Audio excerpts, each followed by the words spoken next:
Welcome everyone! Another episode of Potato Revolution. Hello. Where are we at? We're at episode 28. We are. That's pretty exciting. It is. It's a landmark. It's one more than 27. It's not quite 29, but, you know, I think we'll get there eventually. Who are you? Well, I'm Andy and I'm present. All right. That's good, Who Andy. are you? What are you doing? I'm Mog, and we are your hosts. We're going to take you on a roller coaster ride of adventure today. It's going to be fantastic. We've got some great guest. His name's Dan Juola. You may have heard of him. If you haven't, he sounds a little bit like this. I want to hear it. So by my work, there's a dental office. It's called Creative Dental. And I'm never going there. I don't want to be creative with dental. I don't want to show up at the dentist's office and I'm all excited, like, oh, the great new thing in dentistry, teeth sharpening. No. That's why instead I go to sensible dentistry on my way home from creative strippers. Yeah, so that's just a taster of what he sounds like. Tasty little snippet. Yeah, so he'll be in talking to us about the transition from the US comedy scene to Melbourne, Yeah. essentially. That's really cool. And after that, we'll be back. We'll be doing a little bit of back and forth, just talking about what's been going on, what's been Talking, happening, mind you. Get your mind out of the gutter. what's been happening in the world. And if that's not enough for you, at the very end of the show, we'll be playing a track from a little band called the Nymphs. Yeah. You may have heard of them. They've been on the telly. They've been a part of Rock Wiz. They were on something on the ABC. I think it involved Adam Hills. I'm not sure. You can look it up on the internet. A bit of hinty. Hinty. From Jaminti. That's not a place. Anyway, yeah, we got the Nymphs right at the end there. But before that, like I said before, we've got the interview with Dan Juola. Should we get into it? Yep, let's go straight Let's to just it. get right into it.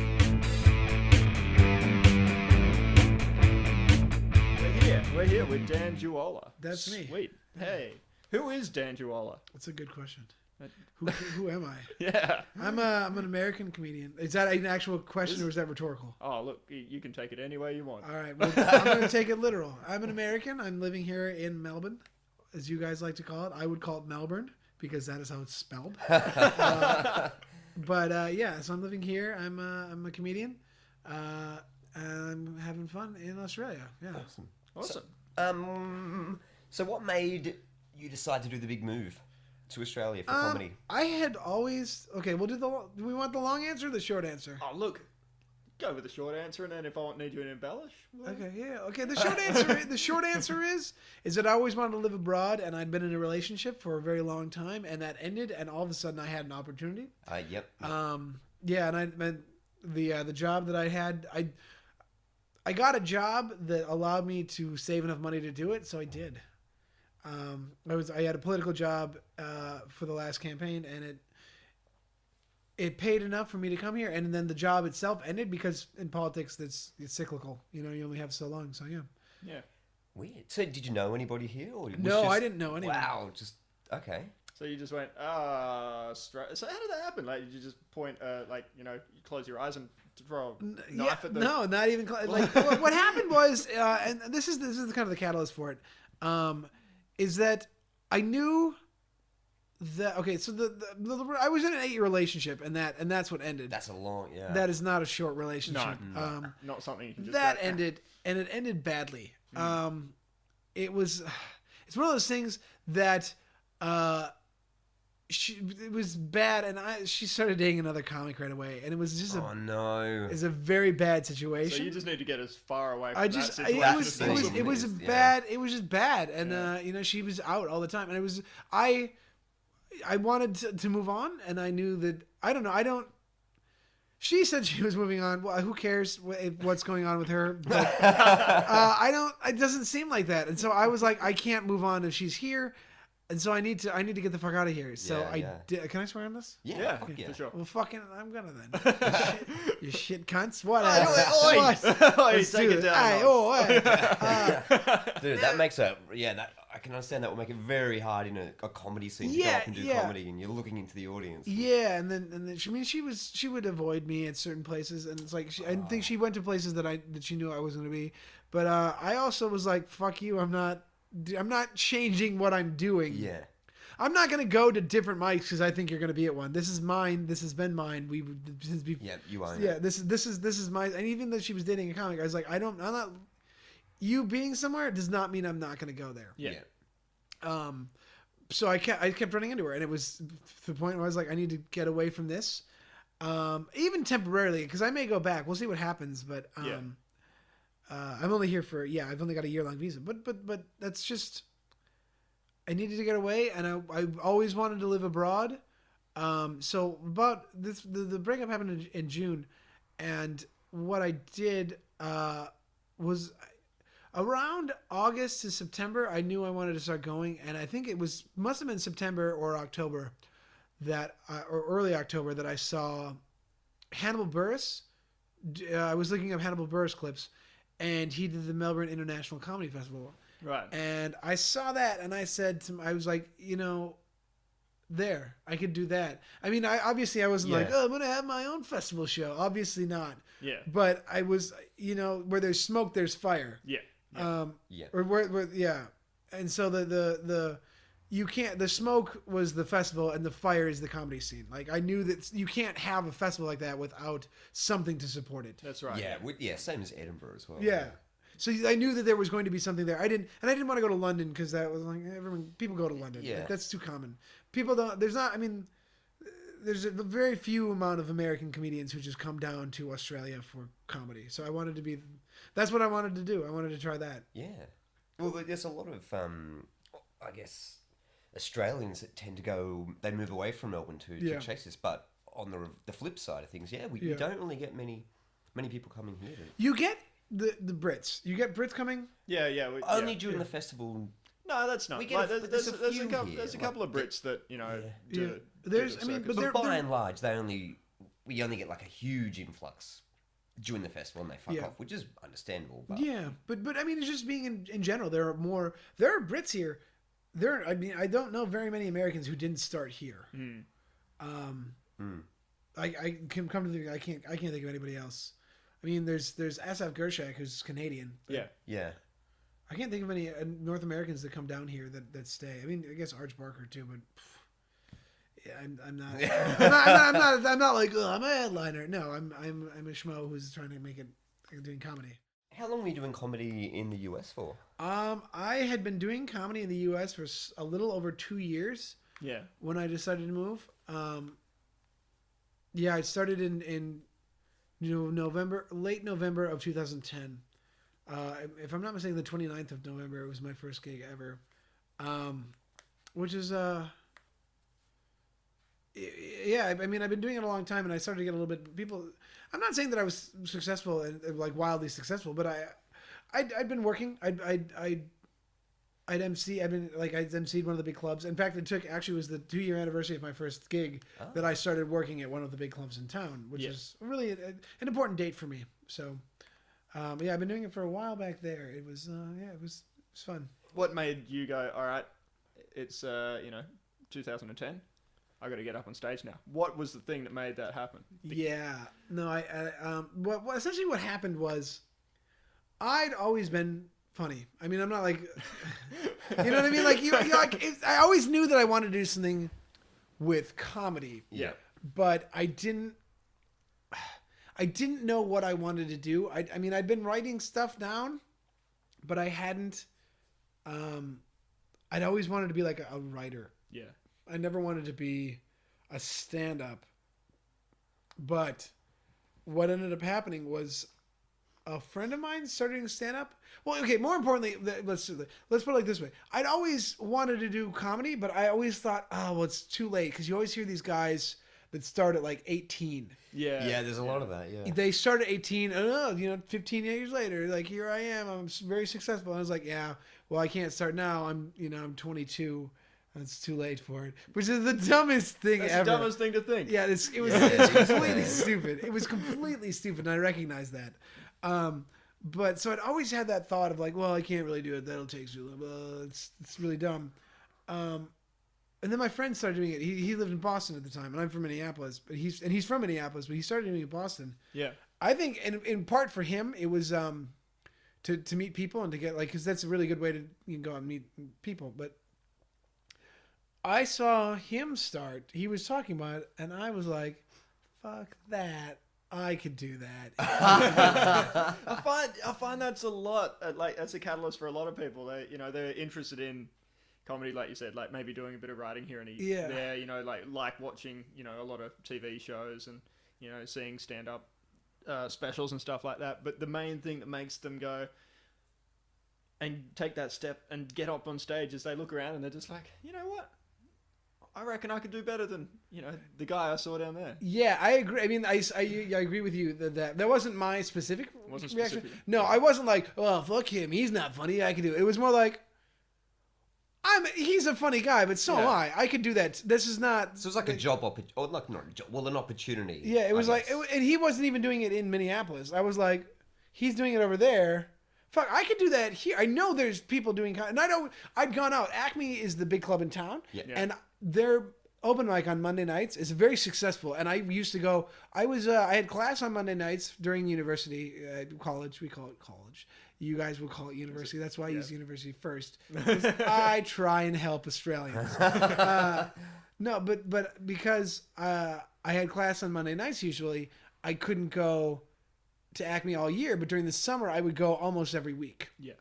So I kind of knew Acme, but I didn't know how comedy worked. Right. All I knew was Acme, which is to say that I didn't know much. That wasn't like the benchmark of what comedy is. No, absolutely not. Because I was like, the people get on every week and that's how it goes, and they get laughs and they don't work hard. But I mean, like, because a lot of them are using the same jokes over it because it's an open mic. That's what happens. You're working on stuff. Yeah, that's how Paul Foot got into it. Apparently, he saw comedians and he thought, comedians don't write jokes; they just get on stage and start talking, and that's how he got his career as being known as like a surreal. Who's this? Paul Foot, an English guy. Oh, okay. So we just got on stage and started talking, and that was it. Yeah. But interesting. Oh no! I knew that people had jokes. Yeah. I knew that. I knew that, but I didn't realize how deep the scene was. I didn't realize the depth of it. All I knew was Acme, and I knew there were some other clubs, but I didn't realize how deep it went. But I'd always gone to Acme, and I'd always been like, and then he started doing comedy. I was like, you know what? I'm not too old. He's the same age as me. I can start this. And then I got in it, and it was like all these people that were my same age or older that started. I'm like, well, fuck. Like, duh. People, I mean, I was 25. I wasn't like old. Yeah. So I guess that's the thing. I guess if your jokes work, who cares how old you are? If it works, it works. And simple as that. I would even venture that my being, because you see guys that are like 18 when they start. Oh, and how funny are they? Yeah, and they actually they usually suck because they don't have the life experience. Exactly. Yep. Exactly. I would venture that I don't think I would have been that successful at comedy that early. And like there's guys back home that are definitely my comedy betters that have been doing it longer than I have. And not even necessarily back home, but like just in general, you see people that are like, you're like, he'll be funny, and he'll be funnier than me at 25 than I was, but. He needs a lot. You just need to grow up. Yeah. Yeah. You know what I mean? And not in like a dick way. Like, I mean, like the guys that I'm talking about, a lot of them are like, there's guys that have been potential doing it. There. There's guys that have been doing it longer that are funnier than me, but like there's issues with them that they need to like, they're just not, fucking at 18, I was a stupid idiot. Even at like 20. Most of us were, I was a fucking retard at 20 years old. You've never really had your heart broken. No, you've never really, Well, fucking, I really hadn't had my heart broken until probably a year ago. So. I was going to say, do you ever remember the first time that you got on stage? And you actually, that was the first big laugh. And if you remember, do you remember what that joke was? No, not, okay. There's a couple experiences I've had like that. Actually, my first night was quite good. Yeah. A lot of times there's two ways that your first night goes. I don't know why I said goats. Performing in the wrong clubs. I was performing in front of these goats, and they were like, they kept just like, they're going like, nay. I mean, if the goats say that, it's horses. Horses were like, nay. Goats were like, ah! Because they yell like that. They were like, ah! No, but It went well for me in my first time. Partly because Acme is such a good open mic. That everyone there it's a young crowd. Like one of the things they do, and like this was me when I went. They have an 18. It's because in the U.S. it's 21 plus for drinking. Yeah. But the show is 18 plus, so they get people in young that want to go. The open mic night is free. Yeah. And it's not super far away from the university. University of Minnesota is one of the largest in the country. Right. And so you've got a big influx of kids coming out when they're 18. Yep. Well, when you're 25 or 30, you remember Acme as the place you used to go. So you're like, oh, that was so great. Like, we should keep going back to Acme. Oh, let's just go on the weekend because I have a job now. I have to work. So, we'll pay money and we'll go see it. Instead of these guys that are going out on, for free. So they start off going for free. And, those are the same people that end up with some kind of like, I don't know, accounting job. See comedy on the weekend. So that was helped me being a young, I was 25 and they're a good crowd and they're comedy savvy. Yeah. Which helps too, because they know they'll get where you're going with the joke. They'll, sometimes they'll laugh before the punchline because they know where you're going. Yeah. Which is always bizarre, but that's an assumption I would hate an audience to make. Oh no! I worked on the punchline. It's like, fuck you. No, not necessarily. Oh God, I know that I am a step ahead of most audiences for where the joke is going. Yeah. Like I know, and this is why I'm a terrible audience member, because like especially if somebody's funny, I'm the worst because I'll stomp their jokes with my laughter. Yeah, because I see exactly where they're going. Yeah. Like I'm like, oh, this is where he's gonna go, or this is where he could go.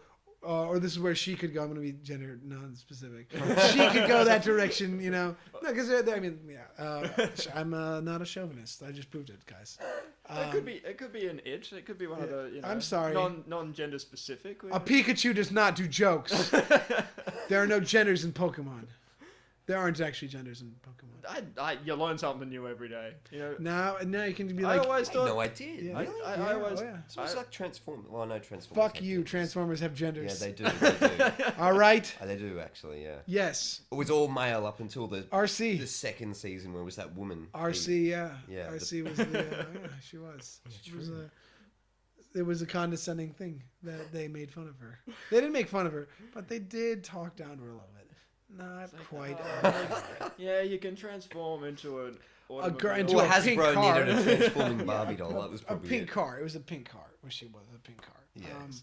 Yeah, but she was just reaching out to the Barbie demographic. Yeah, that's all it was. Yes. But that's good. I appreciate that kind of. Have you found the scene in Melbourne so far? I have liked it. Yeah. It's good. Every time you move, you start from scratch, essentially. Yeah.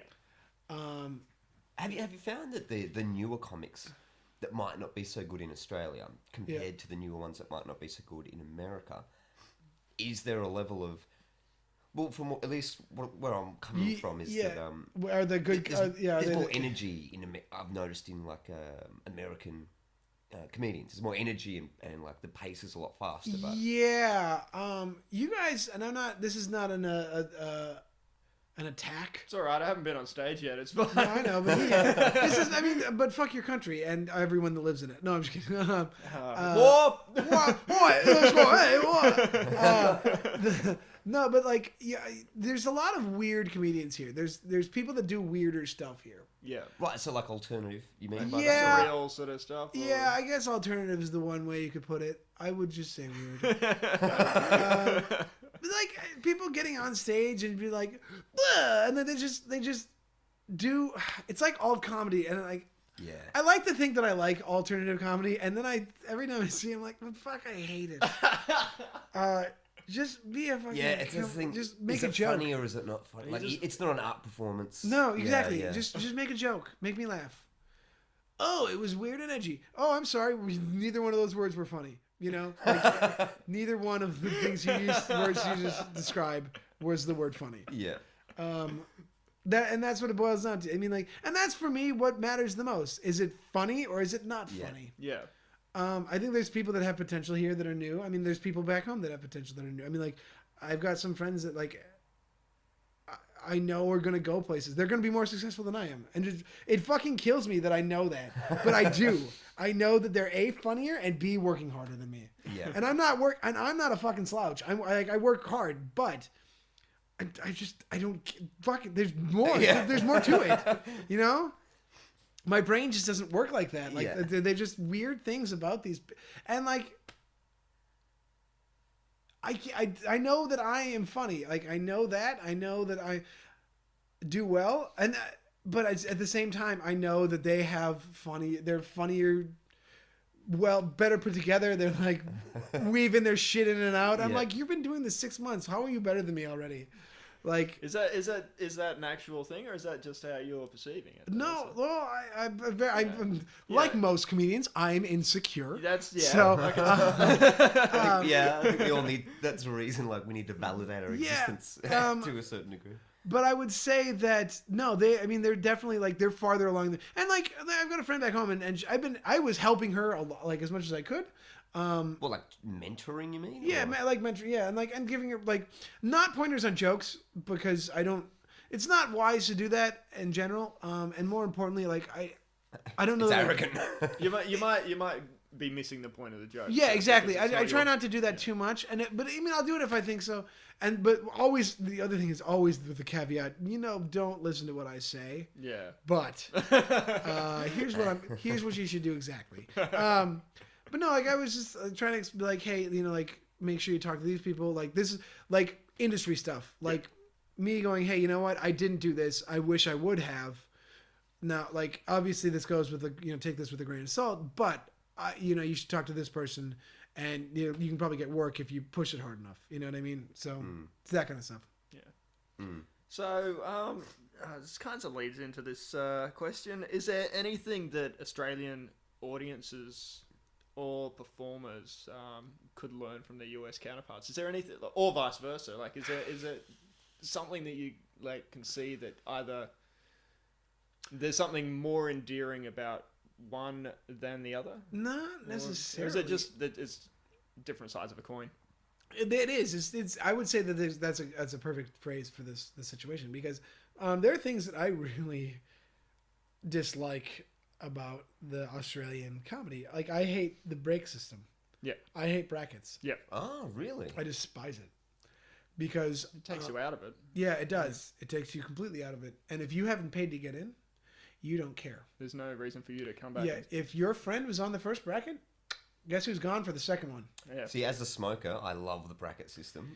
Yeah, I can But understand. I But can see where you're coming and from. the other thing is the bars like it too because then they don't have to have a wait staff. Yeah. Every show in the U.S. has a wait staff. Yeah, that's a weird. That's such a literally a foreign concept. Yeah. But seeing clips of like tables with like little candles and waitresses coming around serving drinks. It's Yeah. I mean, it's a tip-based society too. So like all the everyone's gonna tip for their drinks Yeah. and all. But the show lasts 90 minutes. It's done, and then it's done. Yeah. And that's even like a paid show. I mean, like Acme is 2 hours, but at the same time, you have your wait staff and they go around. There's none of this break shit. Like the Comics Lounge takes 2.5 hours for a show. yeah. By the end of it, it's hard for me to stay away. I mean, like not like no one's funny, but like I just don't have that. You don't I don't have that in for me. that. I don't have it in me. Yeah. Like 2 hours is pushing it. Like, That's yeah. heaps. That's it. Yeah. even 90 minutes is pushing it for like just sitting down. Exactly. Yeah. But at the same time, there's things you got to deal with. Like I've never had to deal with this specifically, but like you talk to headliners back home, and check drop is a thing. Because all the checks in a comedy club come at the same time. When they come, guess who's not paying attention to the comedy show? Everybody. Everybody yeah, in the yeah, audience. They have half a ear to you. They have and then they've got their focuses on the bill. Yeah. So for that point, you got to do something that is not necessarily your strongest material, Yeah. even So though you you're would closing be the out soon. headliner, I guess, if in that situation. Like Yeah. surely because it's the end of the night. Yeah, the headliners. That's really weird. You'd think they'd wait for the guy to finish his act, for fuck's sake. No, because everyone wants to get out of there beforehand. Yeah. Jesus. It's just a thing. Yeah. But I mean, it's Yeah. what is that? That's 5 minutes out of your 45. You know what I mean? At most. Oh, right. Yeah. So I mean, like, because that's the other thing, and this is different. I don't know which I like better, but like in America, in in the U.S. I'm sorry, I don't want to be in the U.S. In the United States of America and Canada. Depends on where you are in Canada, but like I think Toronto and Montreal are kind of like the U.S. in this system. I'm not sure, but it's called the Three-Man Show. Yep. It's actually a Detroit thing. It came out of Detroit originally, and New York and LA are not necessarily like this. But what it is you've got your MC, your middle, and your headliner, and the MC is the lowest rung on the ladder. Right. An MC is the one above the open micer. Yeah. Like there's essentially 4 stages of comedian, and in order it goes open micer, MC, middle, headliner. Yeah. And you graduate from one level to the next. Because I got to the step where I was an MC, and once that happened, man, people started offering me gigs. Like once I worked my ass off to get to the point, like, and not just comedically, but like industry, like getting that first MC gig was the hardest thing. Yeah. Once I had that, people started offering me work. Yeah. Paid? Or Yeah. Oh yeah, just this is on the paid bill? work. This is paid work. Right. Yeah. Yep.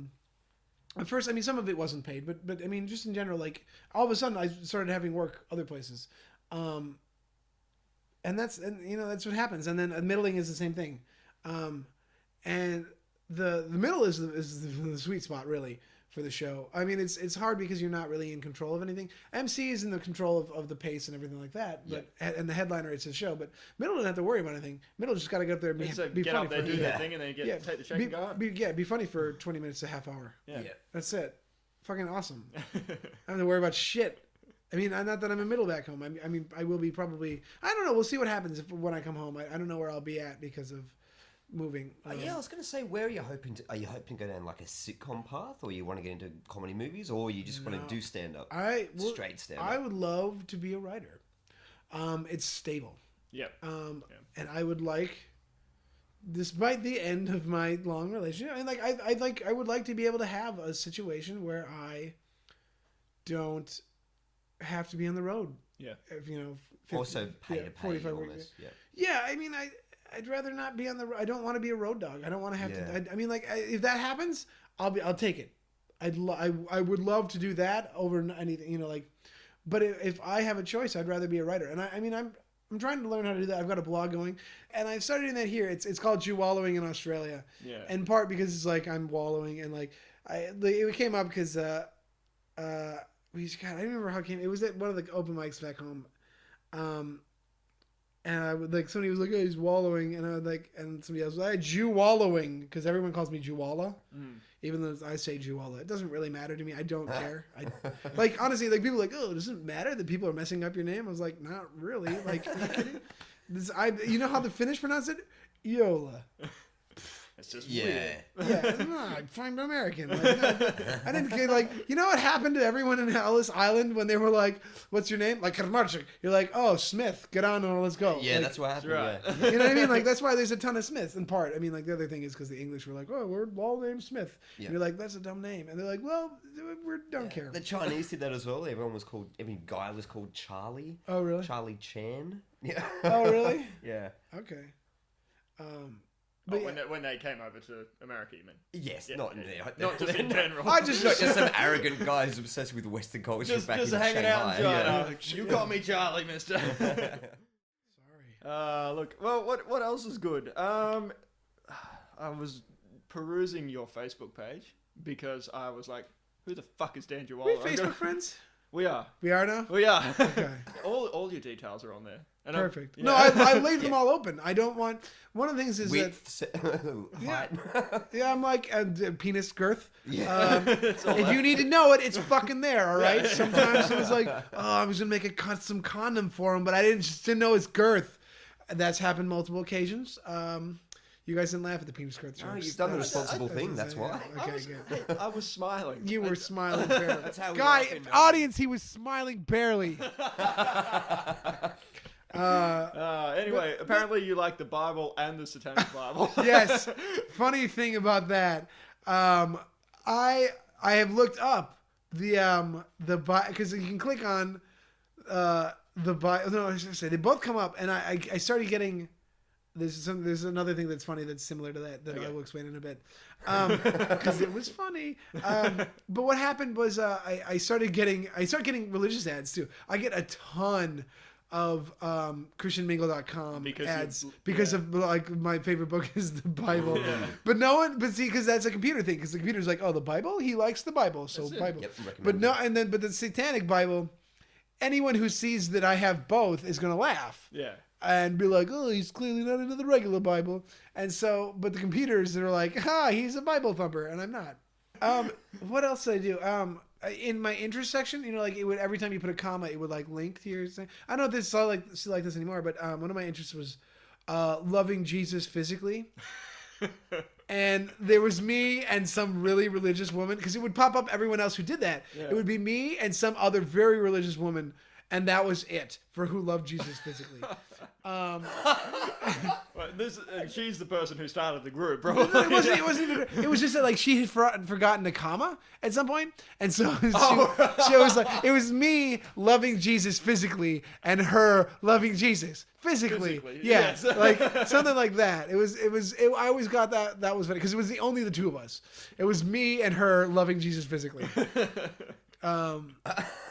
Yeah, that was good. I like to throw in things because fucking people take, look, this is who I am, blah blah blah blah blah. Take it too serious. Yeah. Like my quotes. I think I actually looked at this the other day. My quotes are, the eBay, like, great eBayer, fast payment, a seller's dream, and like I'd never seen that before. Like I wrote that about me. You know what I did? I bought like socks or something stupid on there. But he was like, he just wrote this. I'm sure he just copied and pasted it. But it was like, that's like the nicest thing anyone's ever said about me. That's the best review you've ever had. Yeah, like a seller's dream. What? I paid him $3. You should put that on your festival flyer. Yeah. Oh, that's actually that's not a bad idea. I think I should.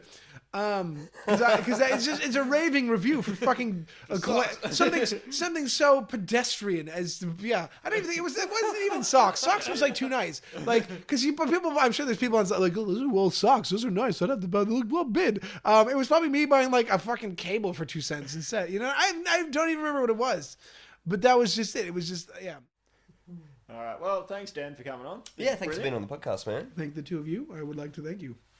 Yeah. Much obliged.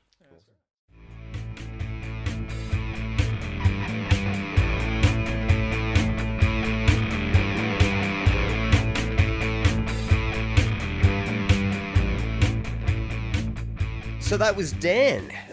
Quite an interesting interview from quite an interesting guy. Yeah. I want to see what else he does in the future. Yeah, I'm excited. It's an interesting motivation for relocating countries.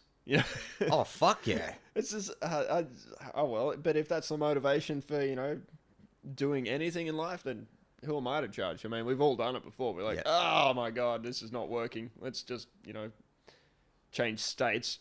He just went, oh, we're going to change the country. Yeah. So the message there: don't be afraid. Don't be afraid. If you're stuck in a rut, get the fuck out of it. You have the choice. Be the best version of yourself you can be. So what have you been doing over the past, since we last caught up? Well, one thing I have been doing is basically turning a stupid situation into a fine art. And by that, what I mean is going to your day job while you're still drunk. Yeah. And hungover at the same time, which is a god-awful dog mess of a situation. Is this an issue? Like, is this something, are you not supposed to turn up drunk? Apparently so. They frown upon that. Oh, okay. Especially when you work in the banking industry. Oh, right. But one thing I have learned is to disguise it. Don't sit there or whatever you're doing. Don't drink lots of water. Forget that. Just gently sip on a cup of tea. Just pretend that everything's okay and this is a normal day. Yeah. So this is basically, oh my god, dude, it was fucking stupid. So this happened this morning actually. I was doing fine. I got to work. I knew I had troubles walking. I was, everything was a bit sort of blurry. I thought I was going to fall over when I was standing still, which is a big sign. The train ride was like hell. Oh, it was shit. So I got to work and I'm doing all these things. So advice tip number 1, Yeah. gently sip a cup of tea and smile. Right, it's good. If you're there like sculling bottles of water, that's a red flag. That's where people are like, oh my God, what's going on with that? Yeah. Yeah. So Tip number 2, engage in minimal conversation. as and opposed t- to none. Or Don't get too involved. Oh, right. Just do the nods and the yes. Yeah, that's a good point you've made there, office worker 57. yep. Do a bit of that. Don't get engaged because they will see through your little charade. Like, so give me an example of what could flag them. Okay, so, oh, hey, man, how you going this morning? I respond, yeah, not too bad. Yeah, what about you? You can get away with that. Yeah, Yeah. etc. You don't go, oh, yeah, fucking, I wanna did kill everyone. yeah, Yep. just respond and eject yourself, right? Because Right. you need time by yourself to get to a level of, okay, I can function as a human being. I was doing all these things today Yeah. until it was time for a smoke break, and I jumped in the lift with 2 of my workmates, and it was silence. Yeah. And I thought I'd break the silence by singing a song. Singing a song that went something along the lines of this. Okay. We're in the lift. There's 3 of us. We're in the lift. Hop, hop, hop, hop, oh yeah, in the lift. Now, is this a thing that your sober self would do? Yes, but with less energy. All right. So they wouldn't have noticed that something No. was amiss. no, they wouldn't have. But due to the energy I put into the performance, the response I got was the girl in the lift turned to me and she went, somebody's still a little bit drunk from last night. Bang! Ruined it. So basically, put your manners back in. All right. Just Yeah. lay low. Yeah, lay low. fucking Yeah. low. Stay under the radar. Yeah. Oh. Okay. Learn from my mistakes. What about you? What have you been doing? I haven't been doing anything. The last week I got up on stage at the Exford. This is the first time I've ever got up on stage in a stand-up comedy situation. And it went all right. I'm pleased with the results. Yeah, tell me what did you learn any lessons?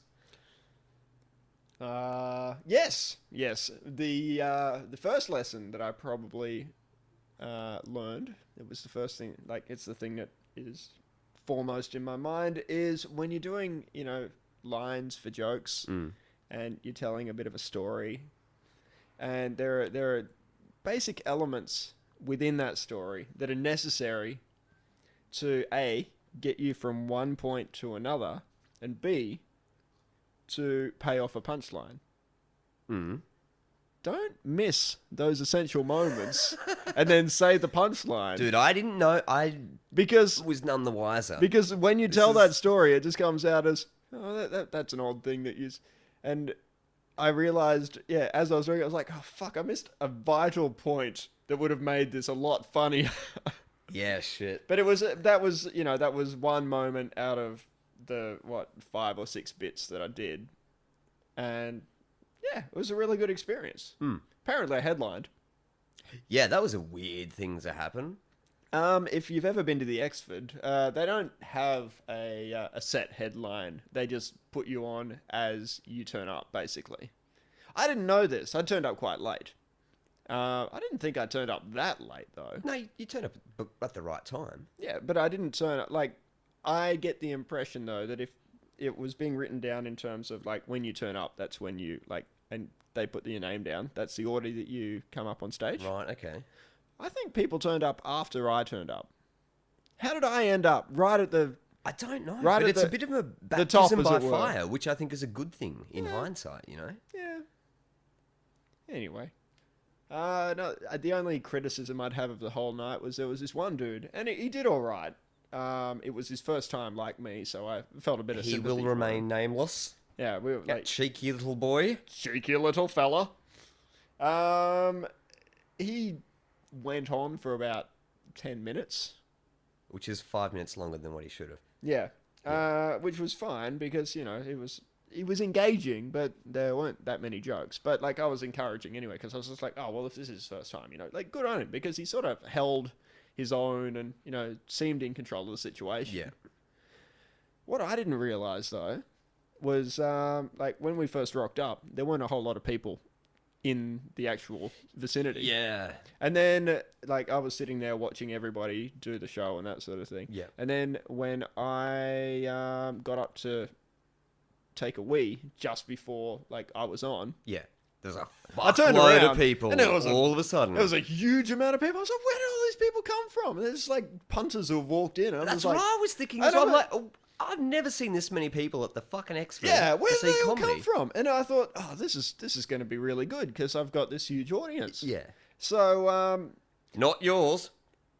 not mine, apparently, no. Because this guy who got up and did his first thing, and I was, quite Whatever lenient time. towards because it was his, his first night, like myself. As soon as he got off the stage, apparently, because this is a story that I was told by somebody else because I wasn't paying attention because I was doing my own shit. Yeah. As soon as he got off the stage, all of his friends went over and just started talking loudly. Oh my god, dude, it was fucking stupid. Yeah. For anyone listening, like, if you've got a friend who's on stage and you're there to support them, that's cool, support them. But have some fucking respect for the night. Like, that's what I found annoying because as soon as that person got off, Yeah. and the MC, Jesse, got back on and he was trying to do a bit of like crowd work and stuff like that. Yeah. All I could hear, even though he's got a mic and had the PA, all I could hear behind me was just... And I turned, I'm like, oh, rent a Yeah. crowd. And That's by the what time this I is. got up on stage, they'd gone. They just disappeared, and it was Yeah. back to the regular. small numbers that I'd expected. Yeah, But I couldn't see a fucking thing on stage because they've got the bright lights there, yeah. and I don't know what it looks like to other people when I'm up on stage, but I can imagine myself being like, you remember Third Rock from the Sun? Yeah. French Stewart, that guy that's always squinting. Like he's that guy. Oh, and he's yeah. got- No, you weren't doing that. I figured I One was thing that you- because I was just like, You were looking over the heads of the audience. oh, was I? Yeah, so generally, like Oh, you so- have eye contact with the Yeah, people yeah. you're talking to. But yeah, I was wondering. I'm like, is this like a confidence thing, I or couldn't is see this a a goddamn life- thing. All right, you've answered the question. You've answered the question. But yeah, overall, it was a good experience, and I would recommend that if anybody's interested in doing, comedy as a first, a first place to go to the Exford. It's not a bad little venue for that kind of thing. Like there are other places around Melbourne where people are like, oh, maybe you should do it first here, or here. Yeah, There's a lot of shitholes you're gonna walk away from with a negative experience. Yeah, go to the I- Exford. It's a fairly warm audience. Given that most of them are comedians, but And they've got heaters in there as well. that's also true. Yeah, It's quite a nice. thumbs up to the Exford. Yeah. So what else has been going on? Well, you've heard the big news. Kevin Rudd's back in action. I only heard that this morning. Apparently, it all happened last night when It I did. was slightly inebriated. Yeah, dude, I was drunk riding a BMX through the streets, on the footpaths of Melbourne CBD, almost you almost killing killed myself. that girl. Yeah, I did. I did. Well, there were a few. One of them probably deserved it. The other ones, total accident. Total accident. All right, yeah. But yeah, so that all happened last night. And this morning, I noticed all these, no offense to anyone listening who really gets into politics. All these But- opinions of Yeah, all these people just jumping on Facebook and saying, like all shades of opinion on Yeah. either way. yeah. And I was just sitting there thinking like, yeah, I'm sure your life will dramatically Be affected by this. be affected in a very direct way, not only now, but within the next, let's just say 3 years, hypothetically. What are you going to do in that time? Wake up, do a poo, go to work, have a smoke, go to the pub with my mates. How else is your life fucking impact? Supermarkets have more impact on my life with their bloody prices than politicians. It's all just hypothetical. Like, oh my God, you may as well talk about politics in another country and get angry about that. Because it doesn't. It affects you in pretty It's much the same yeah. way. We've gotten very political on the show. We have, and it's one thing that I choose to remove myself from. But one thing I do want to say is, yeah, good on him for getting in after, and I hope he stays. Because I like a few of his sentiments. One of them being gay marriage. He supports it. It's not. None of that. Again, none of that on the fence bullshit. Yep. That again doesn't really though affect my life. Whether gay people want to get married or not, I don't. I'm still going to do a poo and have a beer. I understand the sentiment of like. It's nice. Yeah, it's like it's being recognised by the state, and that's a really cool and important thing. It's but like having a mother who's... I don't agree with marriage in the first place. So, yeah, well, me too. Yeah, it's a silly. It's an outdated, concept. Yeah, exactly. Yeah. But what do you think about Kevin Rudd getting in? Oh, look, I don't give a shit. Yeah, I'm going back to everybody giving their 2 cents about it. I think there was only one thing that I sort of agreed with that somebody put up, and they said, well, at least the Labor Party doing something about, there's a certain stagnation within the party, and they've recognised that, and they're like, oh, we may have issues with the next election, so let's do something about it, as opposed to blindly just going, well, the person that's in power is in power, and we're just going to follow them. Yeah. So, like, I think there's a point to that, but when it comes to politics and Morgan talking, it's best not to listen.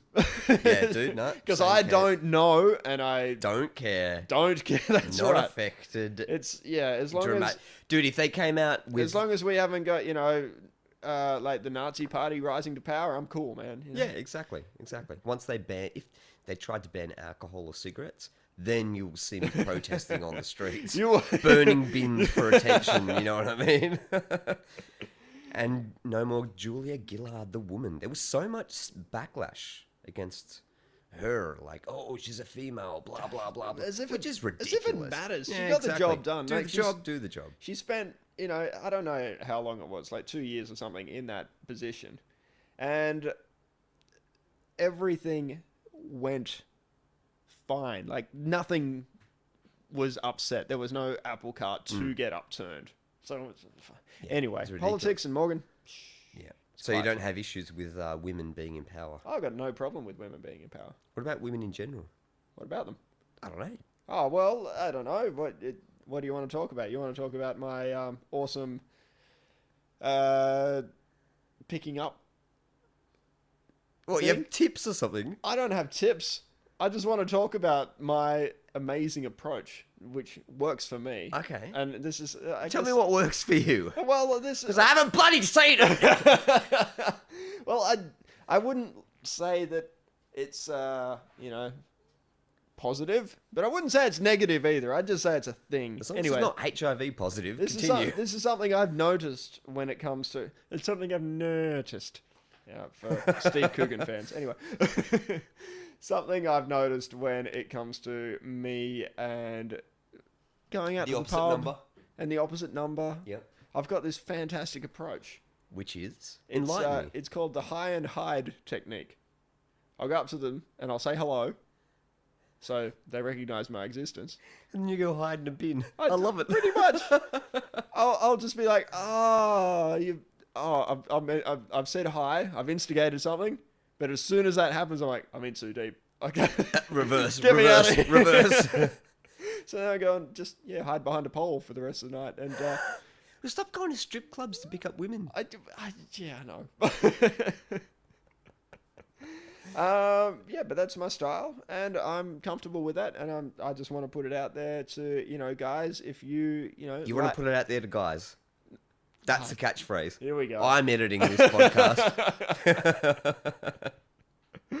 I'm just saying, if you like talking to women and you don't really want to instigate anything, go with my high and hide technique. It really works. Other than that, I've been playing a lot of computer games. No surprise there, really, is there? I've got a new life. I've got a second life. It's not the Second Life game, which is just past its 10-year anniversary. Well, last time we apparently. spoke, you were doing Tomb Raider. So what's happening now? Oh well, I finished that, and there's no continuation for at least another year or so. I don't know when that's going to come out. Right. But something I've been obsessed with is Assassin's Creed. Yeah.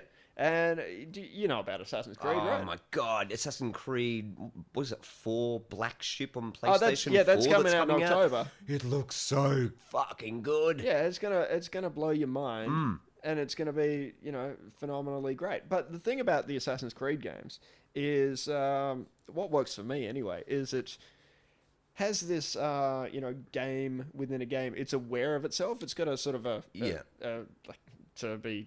I know kind of about it, but I haven't played it before. So it's like, what is it? It goes off memories or something. Yeah. For want of a better word, it's like the Matrix or something. Yeah, it's slightly postmodern. It's you play a character in, you know, like the present timeline who is the ancestor of these people who did, you know, like who were assassins and part of so it's like genetic memory or something. Yeah. And because it's in your genes, like this, you know, the memories are in your DNA. Yeah. You can, you know, plug yourself into a computer that simulates the like past. A reconstruction of that. Yeah. Okay, and cool. you can play through it and basically open the code that's in your DNA and like find out the secrets of, you know, find out about their life and that sort of thing.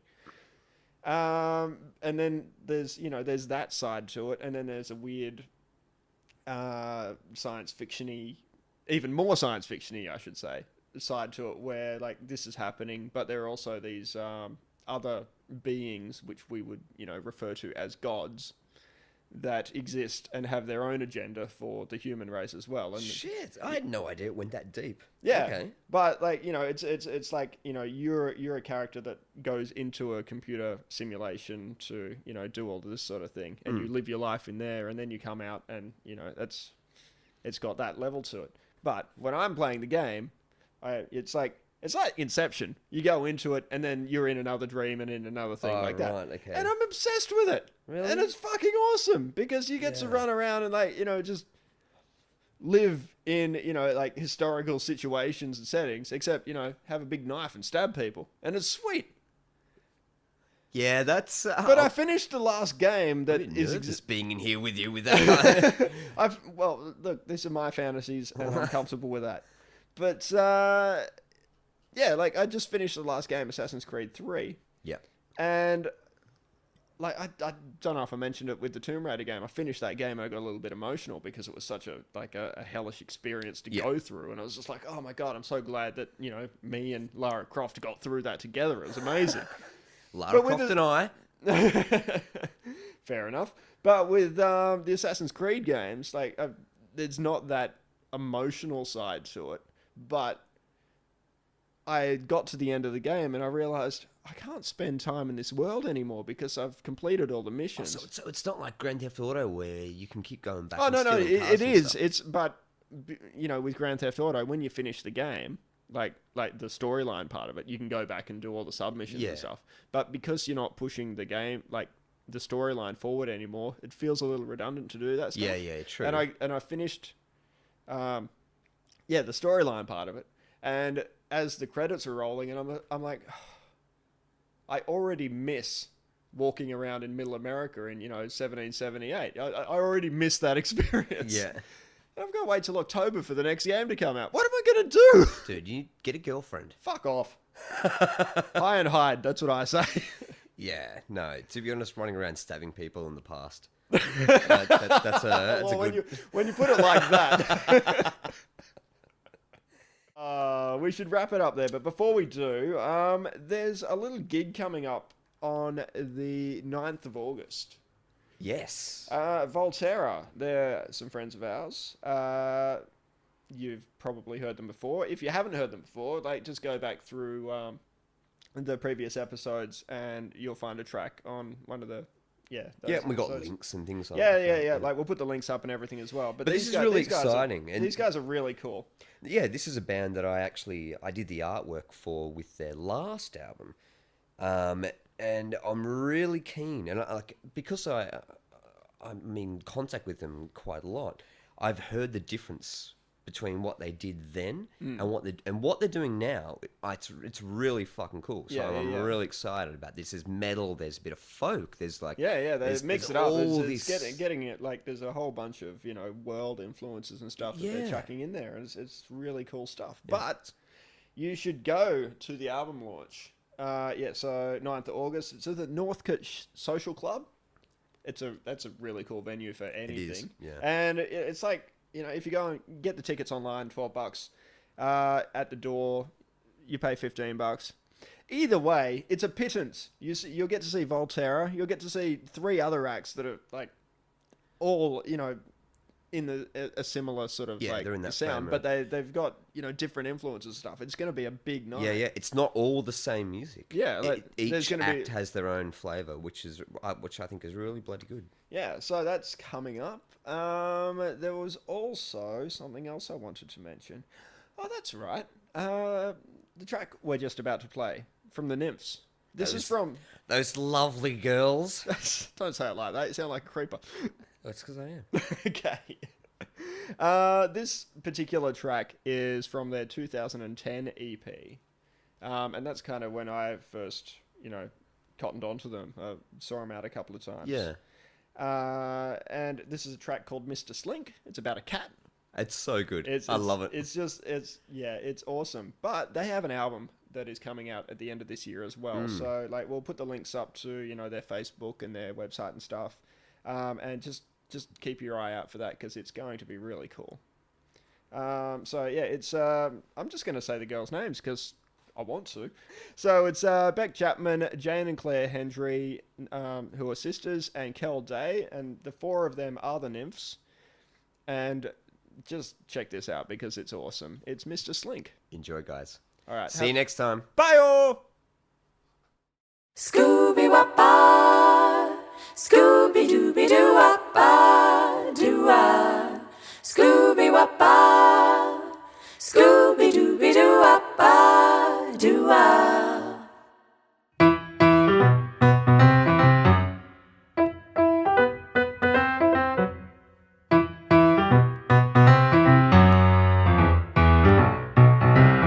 Scooby-Wappa, Scooby-Dooby-Doo-Wappa, Doo-Wah. Scooby-Wappa, Scooby-Dooby-Doo-Wappa, Doo-Wah. He's Mr. Slink, and he never stops to think about me. I wish he would, I wish he'd think about me. He has a drink, and then he's out of the door before tea. Where do you go at night, or where do you flee? He's precariously balanced on up the way he goes, and he never pauses once to ask the way, cause he knows he's only visible at night by beady eyes as they glow. See how all the kiddies watch him sitting there in a row. He's Mr. Slink, Slink, Slink, up and about. He runs around and around. He's Mr. Slink, Slink, Slink, up and about. He runs around and around. He's Mr. Slink, and the world is his oyster tonight. Scooby-Dooby-Wah, the world is his oyster tonight. He'll eat his fill, and then he'll skulk around and looking to fight. Oh no, please mister, don't you get in a fight. He's a little kitty captain of the alleyway, and he knows when all the ladies, they are looking his way. His appetite for all the nymphy kitties keeps him away. Oh, late by night, and then you'll find him sleeping soundly by day. He's Mr. Slink, Slink, Slink, up and about. He runs around and around.